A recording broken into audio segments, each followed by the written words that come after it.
Deglur Biloli assembly हलके के लिए होने जा रहे ज़िमनी इंतखाबात में बीजेपी उम्मीदवार सुभाष साबने ने आज अपने कागजात नामजदगी दाखिल कर दी है। इस मौके पर इनका साथ देने के लिए दो मरकजी वजीरों ने आज नांदेड़ का दौरा किया। इनमें राव साहिब दानवे और भगवंत घुब्बा के नाम शामिल है। कांग्रेस के उम्मीदवार जितेश अंतापुरकर को कामयाबी दिलाने के लिए रियासत के काबीनी वजीर अशोक चौहान सरगर्म हो गए हैं। ऐसे में बीजेपी उम्मीदवार भी कहीं इस मुकाबले में कम न पड़ जाए, इसके लिए मरकजी वजीर तक यहाँ पहुँच रहे हैं। सुभाष साहब ने साबिक में शिवसेना के रुकने असम्बली रह चुके हैं। इस मरतबा शिवसेना महाविकास अघाड़ी में शामिल है, इसलिए इन्हें शिवसेना के टिकट पर इंतखाब लड़ना मुश्किल हो गया था। इसलिए उन्होंने इंतखाब में हिस्सा लेने के लिए शिवसेना को छोड़कर बीजेपी का दामन थाम लिया है और बीजेपी ने इन्हें अपना उम्मीदवार बनाया है।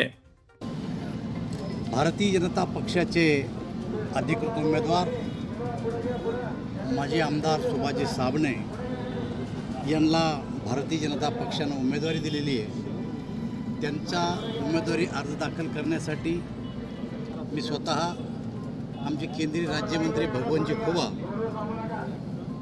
भारतीय जनता पक्षाचे ज्येष्ठ नेते आशिषजी शेलार, माजी मंत्री बबनराव लोणीकर, खासदार चिखलीकर, आम्ही सर्वजण आज या ठिकाणी आलेलो आहोत। पक्षाने त्यांना उमेदवारी दिलेली आहे।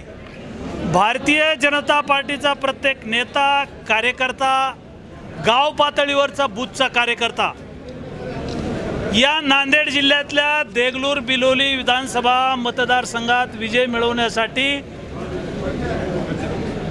प्रतिष्ठापनाला लावेल आणि आम्ही ही निवडणूक जिंकू। त्याचं कारण गेल्या महिनाभरापासून मुसळधार पाऊस चालू आहे।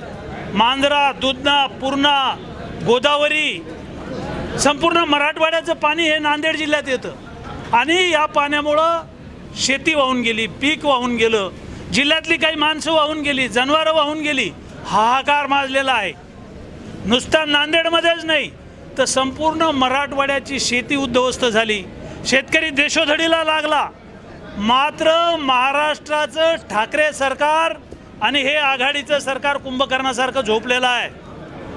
सतत सातत्याने अतिवृष्टी होते, ढगफुटी होते, प्रचंड गारपीट होते, मात्र हे सरकार 2 वर्ष शेतकऱ्यांना दमडी देऊ शकलं नाही।